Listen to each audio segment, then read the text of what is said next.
Hi crafty friends, welcome back to my channel. Today I'm walking you through how I took the new In Color from Stampin' Up and a Hexagon Punch and organized and labeled all of not only the In Color but all of the cardstock at Stampin' Up. So I hope that this video gives you some tips and ideas for paper storage, how to organize them and how to store them. And let's talk about these beautiful colors and how simple and affordable it is to organize. I'm going to drop you down onto my desk and let's get started. Here is the swatch that I'm going to be working with right now. It's the Brights, and I've already taken the Avery labels 18167.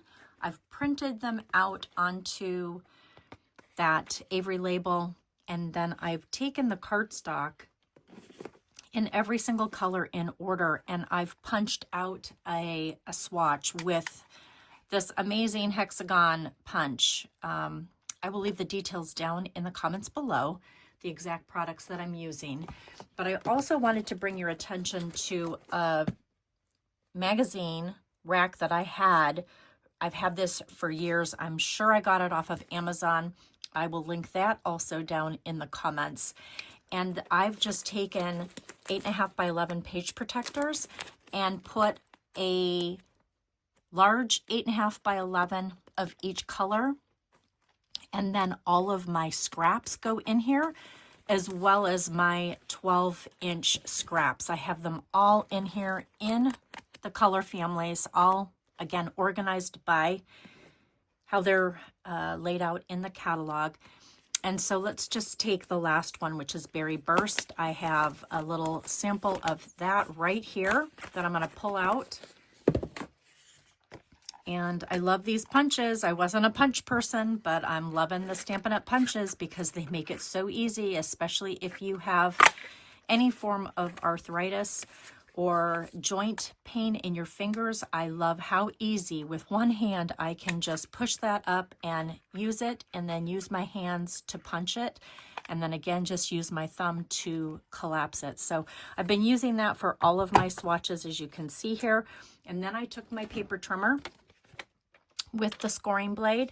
I put these in at the 1-inch mark, lined it up just like that, closed this, and then scored them so that I could then fold them in half. And I'm going to share with you what that looks like in just a second. But then I just folded them, took my labels and lined them up onto here, just like so. And then I'm going to attach these to the file folders. And let me just share with you again, here are the Avery labels that I use. You get 10 sheets, 800 labels total. These are the file folders that I'm using. You get 20 in a container, and they're white. I'm a stickler for color, and I didn't want the traditional kind of greenish looking file folders. And then this is what they look like when you get them. And I put them in left to right with the centers. So let me bring in my box, because I've already got them into a portable box that I'm going to be using when I go to my Operation Smile Crop on the 3rd. And you can see, let's just move this down here at an angle. I hope that you can see this. So I have all of my colors. I started with Petal Pink right here. Maybe what I'll do is I'll pull these out of the box, but these are the baker boxes, sorry. These are the banker's boxes. You get 12 of them in a pack. Again, I will link that in the comments below. But this is how they look when they are so beautifully labeled and organized. So I started with my subtles. We are now going to do the brights together. This is what the rest of the subtles look like. Oh my gosh, I am so happy with this organization. And then when I get home from my event, I'll be able to then transfer them into my file folders that I have, the actual metal case that I have here in my office. And that way I'll be able to use them at home, and they're organized and perfectly labeled. Let's just take our time, Holly, with this so that these get lined up the way I wanted them to without tearing the paper. I always have issues talking and doing action at the same time, but this is what they look like. And then, like I said, let's get these in order now, because I had one left over and then I wanted to start again with the new one. So I think I'm going to just throw this one in the back. It'll be all right. I've got more coming because I'm going to do all of them. Now that I've tried this out, I'm really happy with the way it looks. And then you can either take your Stampin' Seal or you can take double-sided score tape, whatever you want to attach these down. I'm just putting some score tape on here because I just ran out of my refill and I didn't want to take the time to go and grab it and put it in. So I'm just using score tape. And again, I just came over here to where that top of that label is. And then there we go, just press down and then take all of your cardstock, stick it inside the folder, and look at how fabulous that is. And now I can see all my colors, and then I'm going to just stick them right into the banker box. So we're going to do that with all of these colors now. And I will not make you sit through all of these. I'll speed this all up so that you can see how quickly and easy it is to get these onto these labels and get them organized.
Oh, yeah, that would help, wouldn't it?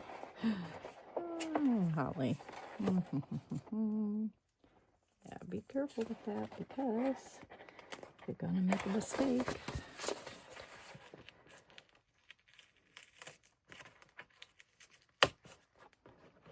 Still scared. I'm trying to get this off.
So now you can see all of these colors all beautifully lined up and organized.